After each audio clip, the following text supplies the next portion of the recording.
Hello guys, आप सभी का स्वागत है। तो मैंने एक सेकंड चैनल बना लिया है, कम्युनिटी पोस्ट में उसका लिंक भी डाल दिया है। अगर तुम लोगों ने अभी तक उसे जाकर सब्सक्राइब नहीं किया तो जाकर सब्सक्राइब कर लो, क्योंकि उसमें भी वीडियो आने वाले हैं। आज आ जाएगा या फिर कल मैं वीडियो डाल दूंगा उसमें।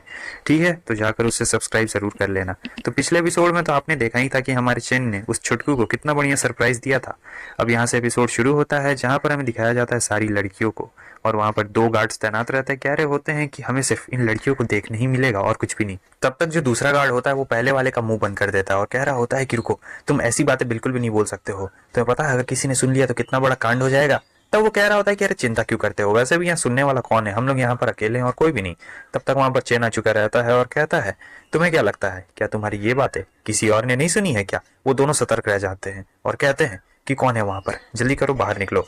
तब चैन यहाँ पे आता है और बड़े स्टाइल में आता है। कह रहा होता है कि डरने की कोई भी जरूरत नहीं है। ये बताता है कि मैं यहाँ का नया सुपरवाइजर हूँ, जिसे तुम्हारे सुजरैन ने हायर किया है, और मैं अंडरग्राउंड काम करता हूँ, इसीलिए तुम लोग को मेरे बारे में बिल्कुल नहीं पता होगा और ना ही ऑफिशियल्स ने मेरे बारे में तुम लोग को बताया होगा। मगर ये दोनों इतने भी बड़े गधे नहीं होते हैं।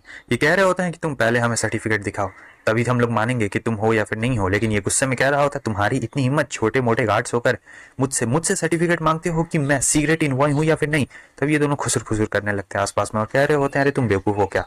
वैसे भी कोई यहाँ पर कैसे आ सकता है अगर वो कोई बड़ा मेंबर ना हो तो? फिर ये जा रहा होता है, कहता है ठीक है, अगर तुम लोग मुझे नहीं मानते हो तो मैं जा रहा हूँ तुम लोग की कंप्लेन करने के लिए। लेकिन तब तक वो गार्ड आ जाता है और उसके पैर पकड़ लेता है। कह रहा होता है कि सर, मेरे प्यारे सर, प्लीज ऐसा आप कुछ भी मत करिएगा। हम तो शैतान हैं, हमारी आंखों से बहुत बड़ी भूल हो गई है, हमें माफ कर दीजिए प्लीज सर। आप जो सजा देना चाहें हम लोग लेने के लिए तैयार हैं, उसे छोड़कर।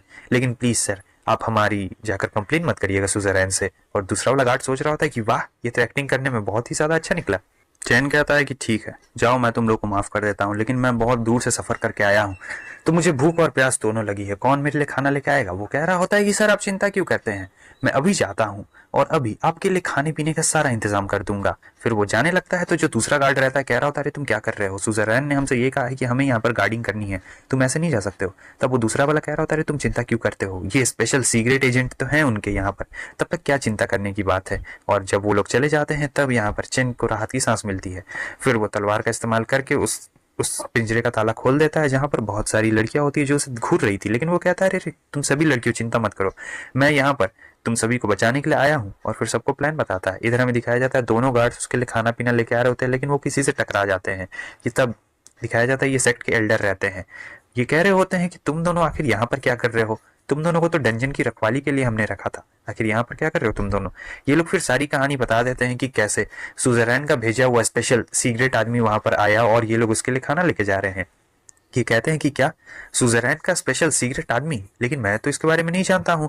अगले सीन में हमें दिखाया जाता है चेन को, जो कि कह रहा होता है सभी एकदम ध्यान से चलना और एकदम चुपचाप रहना, कोई हल्ला नहीं करना। लेकिन तब तक वो लोग आ चुके रहते हैं, दरवाजा खटखटा रहे थे, कह रहे थे कि जल्दी करो, दरवाजा खोलो, कहाँ पर हो तुम? वो गार्ड्स आ जाते हैं और कह रहे होते हैं कि तुमने हमसे झूठ बोला, हमारे एल्डर ने बताया कि ऐसा कोई भी इंसान नहीं है जो सुजरैन का खास हो। और यहाँ पर ये गुस्सा करते हुए कह रहा होता है, लगता है तुम जीते जीते थक चुके हो, तुम्हारी इतनी हिम्मत इस सीक्रेट आदमी पर जिसे सुजरैन ने खुद चुना, शक कर रहे हो। तब ये लोग कहने लगते हैं, नहीं नहीं, हम लोग ऐसा कुछ भी नहीं कह रहे हैं, वो तो वो एल्डर कह रहे थे। तब तक वहां पर एल्डर भी आ जाते हैं, कह रहे होते हैं कि तुम एक नंबर के झूठे हो और तुम आ जाओ, चलो देखते हैं कि तुम में कितना दम है, अपनी आइडेंटिटी बताओ वरना मारे जाओ।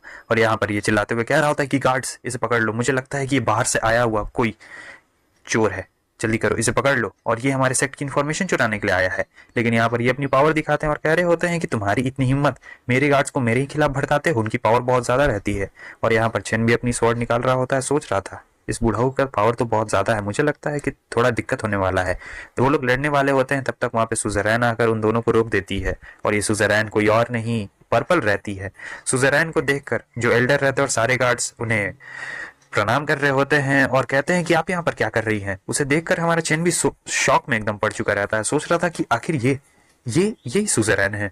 फिर पर्पल आके एल्डर को बता रही होती है कि इस पर्सन ने मेरी एक बार जान बचाई थी और मुझे लगता है कि ये हमारे बहुत काम का बंदा हो सकता है, तो मैं चाहती हूँ कि ये यहीं पर रुके। एल्डर कहते हैं ठीक है चलो मान लिया, लेकिन आखिर ये यहाँ डंजन में क्या कर रहा था? तब जो सुजरैन रहती है वो कहती है कि ये पहली बार हमारे सेक्ट में आया है और हो सकता है कि गलती से यहाँ पर आ गया हो, वैसे भी इसे यहाँ के इन्वायरमेंट के बारे में कुछ भी नहीं पता है।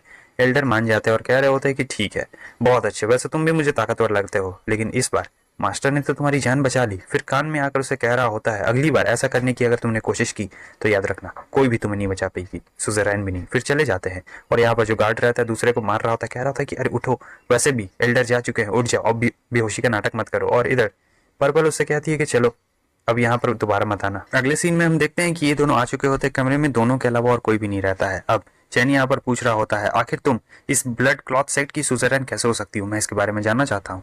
वो बताती है कि ये सब मेरे एडॉप्टिव फादर की वजह से हुआ है, और वैसे भी वो मेरा एडॉप्टिव फादर है, और फिर इसके पीछे एक बहुत ही लंबी कहानी है। तो चलिए दोस्तों, कहानी सुनने के लिए तैयार हो जाइए पर्पल की, जो कि काफी दुख भरी है। यहाँ हमें बहुत पहले के सीन में ले जाया जाता है, जहाँ पर पर्पल छोटी रहती है, वो और उसके दोस्त खेल रहे होते हैं। तभी उन लोग को एक नाव दिखती है वहाँ किनारे में। तो वो लोग नाव के पास जाते हैं तो देखते हैं कि उस नाव के अंदर एक आदमी बेहोश पड़ा हुआ था और काफी ज्यादा जख्मी था, उसका बहुत सारा खून भी बह चुका था और अभी वो होश में नहीं था। तो उस गाँव के लोग बहुत ज्यादा ही अच्छे रहते हैं, वो इसे घर में ले आते हैं और फिर उसकी देखभाल भी करते हैं। यहाँ पर जो एल्डर उनकी देखभाल कर रहे थे, उन्हें कुछ काम आ जाता है, वो चले जाते हैं। फिर ये अचानक से उठ चुका रहता है, इसका मतलब ये था कि ये बेहोश नहीं था, एक्टिंग कर रहा था। फिर यहाँ पर हमें दिखाया जाता है कि वो सारे लोग आज हंटिंग करने के लिए जाने वाले थे। तो जो मेन विलेज के चीफ रहते हैं, वो सभी लोग कह रहे होते कि चलो साथ में चलना है, क्योंकि सब लोग साथ में जाते थे। अब यहाँ पर बच्चे अकेले बच जाते हैं और औरतें अकेले बच जाती है। बच्चे बहुत ज्यादा खुश रहते हैं कि बड़े लोग तो जा चुके हैं हंटिंग करने के लिए, अब हम लोग आराम से खेल सकते हैं। ये होती है छोटी पर्पल, जो कह रही होती है कि नहीं, तुम्हें नहीं लगता है कि हमें जंगल में खेलने के लिए नहीं जाना चाहिए, क्योंकि जंगल में जंगली जंगली शेर भालू कुछ भी रह सकते हैं। तब ये जो बंदा रहता है नकचिड़ा वाला, ये कह रहा होता है कि तुम बहुत ही ज्यादा डरपोक हो और हमेशा डरती ही क्यों रहती हो, जाओ, अगर ऐसी ही बात है तो मैं फ्यूचर में तुम्हारे साथ कभी भी नहीं खेलने वाला हूँ। लेकिन तब तक वहां पर वही पर्सन आ चुका रहता है, हम लोग इसे व्हाइट बुलाएंगे। व्हाइट उन लोगों से कहता है कि चलो मैं तुम्हें जगह पे लेके चलता हूँ। वो उन्हें एक दूसरी जगह पे लेके गया रहता है, जहाँ पर वो कह रहा होता है कि तुम लोग इस पिल को क्यों नहीं लेते हो, ये बहुत अच्छी कैंडी है, मजा आ जाएगा। और जितने भी बच्चे रहते हैं वो सारे उससे कैंडी समझ के खा लेते हैं। लेकिन पर्पल समझदार रहती है, वो कह रही होती है कि नहीं, जो मेरे ग्रैंडफादर है वो विलेज के चीफ है और उन्होंने हमेशा से मुझे ये सिखाया है कि कभी भी कोई अनजान अगर कुछ चीज देता है तो नहीं खाना चाहिए। फिर अगले सीन में हमें दिखाया जाता है कि ये होश में आने का एक्टिंग करता है और कहता है कि ओ विलेज चीफ, तो आप लोग हंटिंग से वापस आ गए, क्या आपने कोई बड़ा शेर मारा।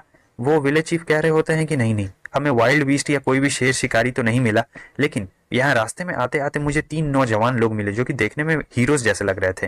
अब फिर ये देख रहा होता है छुप छुप कर कि आखिर किस 3 की बात कर रहे हैं। तब उसे बाहर में 3 लोग दिखाई देते हैं जो कि यंग वॉरियर्स लग रहे थे, जिसे किसी सेट ने भेजा था। जिसे देखने के बाद ये एकदम हैरान हो जाता है, कह रहा होता है कि नहीं चीफ, ये आपने बहुत ही गलत किया, ये तीनों कोई हीरो नहीं है, ये तीनों विलन है, आपने इन्हें हमारे सेट में ला दिया, अब हमारा सेट तबाह हो जाएगा। सो दोस्तों, हमारा ये वाला एपिसोड तो यहीं पे खत्म होता है। और हाँ, सेकंड चैनल को जाकर सब्सक्राइब जरूर कर लेना, कम्युनिटी पोस्ट में मैंने उसका लिंक डाल दिया था, आज सुबह ही डाल दिया है, जाकर उसे सब्सक्राइब कर लेना। और हो सके तो सेकंड चैनल पे वीडियो भी आ गई होगी, तो एक बार जाकर जरूर देख लेना और कमेंट करके उसमें जरूर बता देना कि तुम लोग को वो कैसी लगी। ठीक है, तो फिर मिलते हैं आप सभी से नेक्स्ट एपिसोड में, तब तक के लिए गुड बाय।